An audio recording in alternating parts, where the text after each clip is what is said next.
And here's Dave with more. The cashier actually doing the cashiering is pretty darn important. And the customers respond to that. We've gotten a tremendous response to our campaign reminding people that we have live cashiers. You get live cashiers every time you save up to 40% off on your grocery bill at your Clinton Save-A-Lot.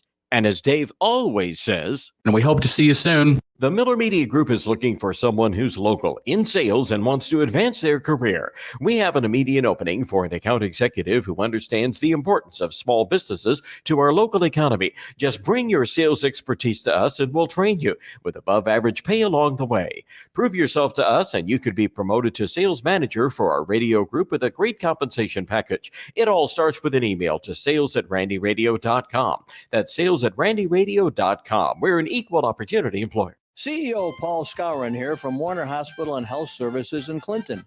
We're proud to be the title sponsor of WHOW and WEZC's Sounds of the Season non-stop Christmas music, December 24th and 25th for the 7th consecutive year. Tune your radio to either station from noon, Christmas Eve through midnight on Christmas Day, as many of our staff wish you and your family a very Merry Christmas. Thank you for listening to this Miller Media Group radio station. We appreciate you making the choice to tune in to us. We want to remind you of some things to keep the attorneys happy. Our stations allow one winner per household in a 30-day period. Cash prizes are mailed to our winners within 30 days of winning. And as you've probably already guessed, portions of today's programming on this Miller Media Group radio station were pre-recorded and are mechanically or digitally reproduced. There. Now we've made the attorneys happy. Thanks again for listening to this Miller Media Group station. Today's morning show can be heard by downloading the free WHOW mobile app in your favorite store. Top of the morning. Thanks for being with us. I'm your host today, Seth Lawrence. My guest on the phone, Dr. Hillary Stanifer, is the superintendent of Blue Ridge Schools. Good morning, Dr. Stanifer. How are you? Good morning, Seth. I'm doing great. How about you? Doing good. Doing good. I wish I got a 2-week Christmas break, though, like the kids at Blue Ridge Schools, but I know. Isn't that fantastic? That's like the best ever when you see that calendar and it has the full 2 weeks off. Nothing is better. Nope. And adulting, though, it has gotten in the way, I suppose. So, it does get in the way. It's been that way for years. I just can't. I don't know why. It just every year it comes around. It's like, man, I wish I had 2 weeks like the kids. But oh well. Would you like to go into the teaching profession? Because they're making a lot of different concessions and arrangements for people to get into the teaching profession, and then you too could have that 2-week break. No, thank you. Nope. No, thank you. I don't want to do that. I'll concede the 2 weeks to not go into teaching. So, but just remember, you have a standing offer to interview for a position here. I don't think you want me in your classroom, Dr. Stanifer. I just don't think that's a good idea for anyone. That's kind of that's half of it. Is I just don't think it's a good idea for me to go into classrooms forming our youth. Like that just doesn't seem like a good idea. So, but at any rate, when do the kids go on Christmas break? Well, today is the next to last day. So that means tomorrow, Friday, December 17th, is our last day for a few weeks. Perfect. And do you want to ask if we're ready? Absolutely, we are ready to be on a break. Yeah. From top to bottom within the district, I think everybody is ready. Well, I'll tell you what, you could have gone the Mount Pulaski way. I had Fred Lamke on my show yesterday, and he is making, get this, Dr. Stanifer, that guy is making his kids come in on Monday and Tuesday of next week. I could be wrong. My goodness. I could be wrong. They might have to come in on Wednesday. I can't remember now, but I told him, I said, Mr. Lamke, you're not winning popularity contests over there by doing this, my friend. So, I have to admit that I sent out to our staff a calendar survey yesterday or the day before. And so we're already looking at that would be the 22-23 and the 23-24 calendars. And I gave them 2 options around Christmas break. One was, so next year, what Christmas would be on a Sunday. Mm-hmm. So it's really hard to take off that whole week before, in my mind, especially in schools. We always struggle with our first semester being shorter than our second semester. Mm-hmm. And for some high school teachers, that makes a difference because they have semester-long courses, and 2 weeks of a difference in length of instruction makes a big difference. So wanting to keep that in mind, two of the options for next year would be, again, the full 2 weeks off, or doing what Fred's doing right now and coming back in that week before Christmas for a couple days. So Yeah. I'm one of those that's putting it out there, but I'll listen to what the teachers, what they ask for through the survey. We're really getting off the beaten path here, but looking at and I don't know why, but I love looking ahead on the calendar. So next year you could probably come in like until the 22nd and give them the 23rd off, and then come back on the 2nd or 3rd of January. I mean, that's a solid 2 weeks. So yeah. And sometimes when you're at the high school level, having a little split in the weekend between finals, not having them 3 days in a row, sometimes that's helpful for the kids that need to concentrate every single day and need that extra time. See, so. I didn't like that. I did, but this was the way when I was in high school, we had finals after Christmas break. And I think it was because of what you just said there. And Mr. Lamke mentioned this to me off the air yesterday as well, that the second semester is it longer than the first semester? Yeah. So I think it was, I think it was to like balance those two things out. But when I was a senior, finals were before Christmas break, which was like the best change that could ever be made to the school system, I thought. So. Yeah. So I went to high school in Indiana, and I do recall coming back. I think it was even mid-January that we had our exams. I don't remember Indiana starting quite so early as we do in Illinois. When I was a little kid, we started in New Jersey. We started after Labor Day in September, so it was common to go till the end of June. So things change over time, but I really like, as a high school teacher for 1 year, I really appreciated having the finals done. The kids did a better job. In New Jersey, you probably started so late so everybody could get to that Rutgers, that much demanded and highly anticipated Rutgers first football game, I bet. So I'll bet that's that's what it was. I'll bet that's what it was. Dr. Stanifer, I'll tell you what, you and I, we can really take these conversations a different direction sometimes. But wonder what your listeners are thinking right now. Yeah, well, I'll tell you what, I'm looking at our YouTube, Facebook feeds, and we've got zero listeners, or zero watchers. So that's not surprising. That's not surprising at all. I'll tell you what, though, let's redirect ourselves back on the path of good radio here and talk a little bit about what's going on in your schools. And you were telling me that this week you're doing some. And now I'm going to lose what we were going to talk about. You're doing some engagement, though. Help you out. Yeah. What's going on this week? You're doing some special stuff. So I'll leave it at that highly intellectually summarized talking point. Yeah.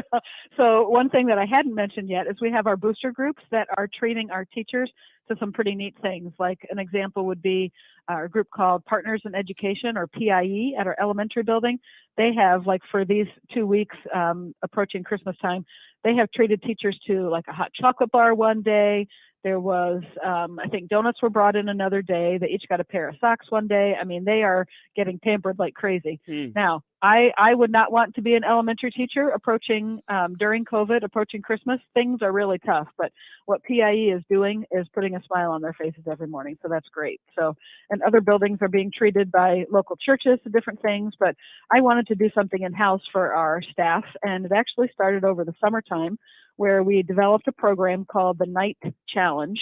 And so teachers are encouraged to do a bunch of activities that are basically positive promotion for the school district, like adding the Be Our United hashtag to their email signature, or it could be taking a picture of what's going on, the great things that are going on in your classroom, and sharing that with your principal so we can post it. And when teachers do these activities, they get to record what they've done. It gets turned into the office every couple of weeks. They get their name on raffle tickets, and then a drawing is done.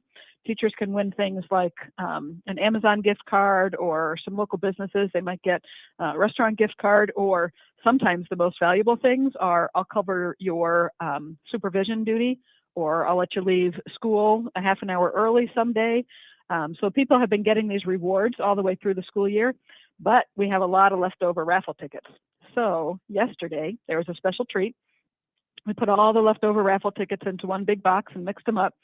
I may have been found wearing a Santa hat along with our SRO. I may have sung part of the 12 Days of Christmas to the people who got on the Google Meets right on time. And then we told them what their prize structure was. The winning ticket winner would win for their entire building. They would have a choice of a staff lunch. It could come from Chick-fil-A or it could come from Portillo's, something that's a little bit further away from our Farmer City and Mansfield location, so a nice treat. Number 2, they could choose a slushy maker with some startup syrups, and that slushy maker would stay in their building. And then number 3 was a homemade dessert bar that would come into their building. Oh my So, gosh. Seth, if you were in the winning building, which of those prizes would you select? Oh man, definitely either the slushy maker or the dessert bar. But man, I don't. What is like the dessert bar a one-time thing, or is that like an always thing? Oh, that's a good question. I was thinking it was going to be a massive one-time full building surprise. And so I personally enjoy baking, so I was going to provide that for staff if they choose that, and they could have a little bit of personal selection from my menu, so to say. I don't know, but still, I'm a foodie. Portillo's sounds good. Man, it's tough. It's tough. I would need help. I would need to phone a friend or something like that. But who won and what they choose? I told the winner. Her name is Kirby Hale. She's one of our paraprofessionals. And when she won, I sent her I sent everybody a picture of, the winning card and my Santa hat. But I told her separately, I said, you're going to feel like a lottery winner today, I think. Everybody's going to tell you what you should do with your prize selection. Yeah. And they have started that. So, well, she gets until today. So today is drawing number 2. So when we hop onto our Google Meets at 3:30, then the winner from yesterday will get to say what their selection is. So then that's off the table. Then I pull another card and they get to pick from the 2 remaining prizes. So Man, nice. It could possibly be the same building that wins both prizes. Oh gosh. Well, that just would feel like the deck is stacked then. Huh. All right. Yeah. I don't know. What would you pick? What would you pick? What do you want? You know what? I think the slushy maker is pretty intriguing because that's just something that I wouldn't have access to on a weekend. I can get to a Portillo's or Chick-fil-A. Right. I can bake in my own kitchen, right? Sure, so I might go for the odd choice out and do the slushy maker. Yeah, and you mentioned you're a baker by nature, anyways. So that helps. And I would probably agree, and I would have to learn the craft of making a slushie. I would want to I'd want to add variety, like some Mountain Dew slushies or Cherry Coke slushies or Pepsi slushies or something like that. So blue raspberry is a favorite when I go to the to the gas station. That sounds great. Yeah. Oh yeah, turns your teeth blue and It's a good choice. That's a good choice. That's really cool of you to do that for your folks. Yeah, you know what? Everybody needs a little pick-me-up, and this was a fun way to get positive promotion and to show teachers and staff appreciation. So to me, it was a win-win. So it was fun to see everybody on the Google Meets. I have to say, I felt like the teachers feel sometimes when they're teaching remotely. Nobody had their camera turned on, and here I put myself out there by singing the 12 Days of Christmas like a silly person, and I get no response. Their mics were, their microphones were all turned off.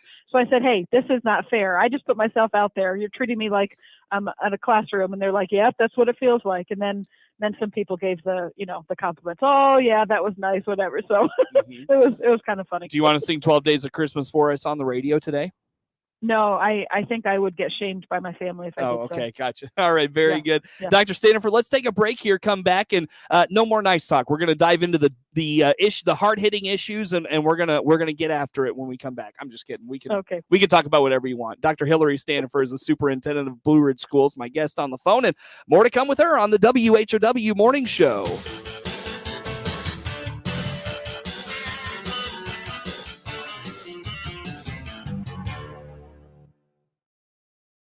Connected.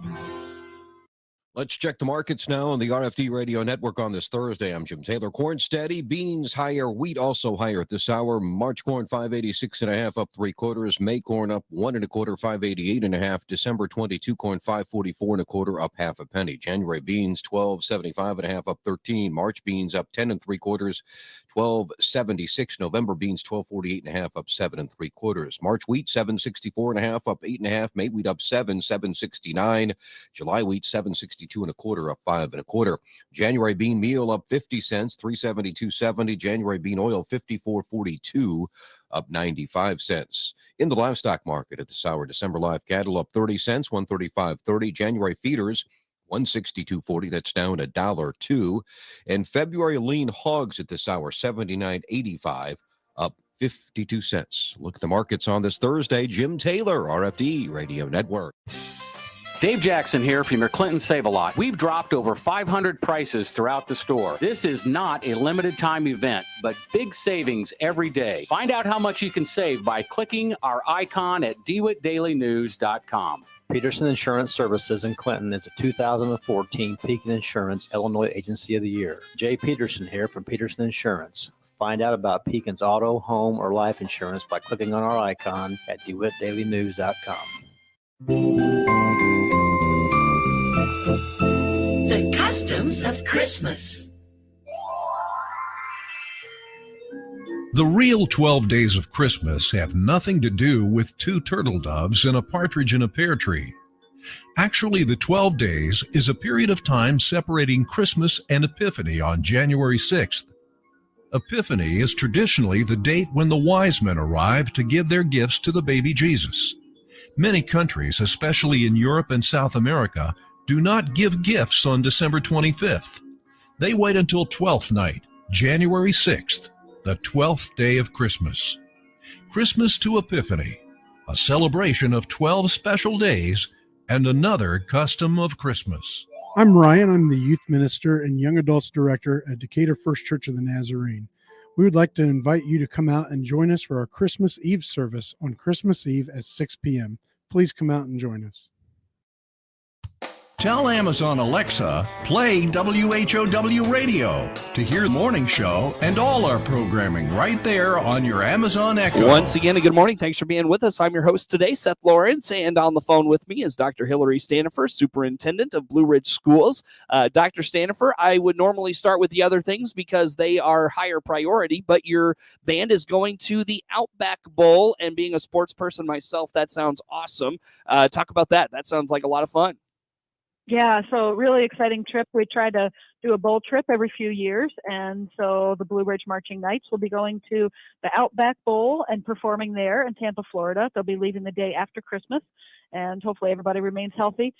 They're also going to have a few days at Universal Studio, and they'll be able to do some performances there as well. So a little bit of change in plans. It was supposed to be more of the other Disney parks, but they'll end up at Universal Studios, but everything's all good, and I'm glad they get to have this experience. So everybody's pretty excited about that. Awesome. Cool. Well, looking forward to that. Now, do they get to, like, I don't know if the schools that are playing in the game, like, do they bring their bands, or do your kids get to, like, perform during the game like the bands do at a college football game? How does that work? Yeah, I understand that there's a competition, and for the first time at our holiday concert recently, our band director said that he's been working towards having our concert band, not just our marching band, but our concert band also be part of the competition. So cool. I'll be anxious to see, what if they get any, media time, but just a really neat experience. Some of our kids maybe haven't traveled out of the state or very far, and this is just a great experience and something that I didn't really know if we were going to get to do for sure this year. So I'm glad that we're in a place where we can. That's really fun. So congratulations to them. That's a great honor, and I'm sure they'll have a great time with that. So when is the Outback Bowl? I just had it pulled up, and I don't even know when it is. Let's see. You know what? I don't have the date in my report in front of me, so Dr. I'm Stanford, not able to tell you. Well, I guess I'll just have to look it up later. But at any rate, so looking forward to that. That's New Year's Day, and they don't tell you a time on their website. Oh, well, anyways, okay. New Year's Day. So watch the Outback Bowl. You might catch the Blue Ridge Band. That's really cool. Dr. Stanifer, let's dive into, you wanted to mention something related to your bus barn and some, renovations, construction going on there? What's going on? Yeah, we have some construction going on. So our current bus barn is not in good condition, and we have for years wanted to be able to replace some or all of that. And so we were not the recipients of a grant a couple of years ago, but we, through some bond refinancing, we were able to bring in just over $700,000 to our working cash fund. And so we are using some of those proceeds, not having to go back to taxpayers, but using some of those proceeds to help us construct an office building over at our current site. And so that office building, we had 4D Construction was the winning bidder for that project. the community is concerned about the price, but school districts have to go through a process of bidding. They were the low bidder at $348,610. The other part is that school districts have to pay prevailing wage. So it's not the same as when you want to put a structure on your property. You get to negotiate price more than a school district gets to. You don't have to pay prevailing wage, whereas we do. So it's kind of the hidden tax for school districts. But so they were our lowest bidder, and we are using them. Our construction class was under the direction of Mr. Ken Seneca in his last year of teaching at Blue Ridge. They did some of the intermediate steps for that process, and they've just finished. And so now we turn it back over to 4D construction. So I think I've been very pleased that I've had some community members come and personally ask about that when they've heard the price. And I just thought it would be good to explain that, we have to follow prevailing wage, we have to bid, but we did bring in the proceeds before we determined that we are going to do that project. How much of a need is it? I mean, is that part of the concern as well? Is like this really shouldn't be a priority? How about that? No, that hasn't been. Everybody knows that the office building that they're working in right now is just in disrepair, and there's no question about needing to have a new structure. Simply, the question has been the large price. I see. Interesting. Well, and I mean, that's not really surprising given, construction costs are just in general up, so perhaps you're paying a little more than you would have, even a year ago, but, exactly. A need is a need, and you got to do it sometimes. So, right. Yeah, definitely. Anything else on that, Dr. Stanifer? I think that's it on that. Other than, if somebody has some questions, I'd be glad to answer. Show information, show the bidding documents. I've done that a couple times, and people have left saying, yeah, I understand. And I've thanked them thanks for coming in and asking at the source instead of just continuing the discussion without the information. So anybody's welcome to come in and ask a question if they have one. You mean on social media?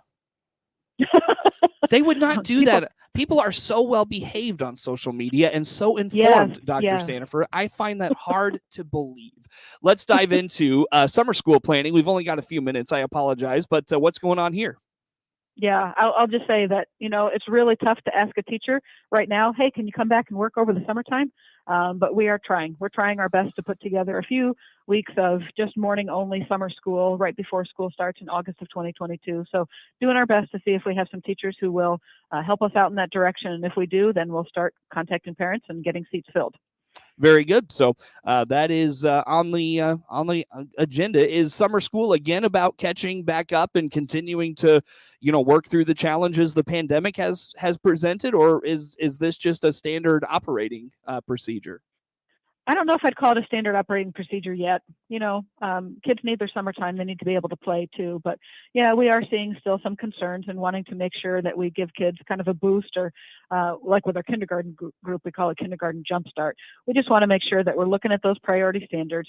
Are there any things that are very critical that may have been missed and not mastered yet that would help a child moving into the next grade? I see. And if so, we'll make an offer. We'll transport kids, see if we can get them in here, and have some available teachers and see if we can help them get started before we come back in August. Sure thing. Dr. Stanifer, I'll let you go. Happy holidays, Merry Christmas, Happy New Year, all those good things.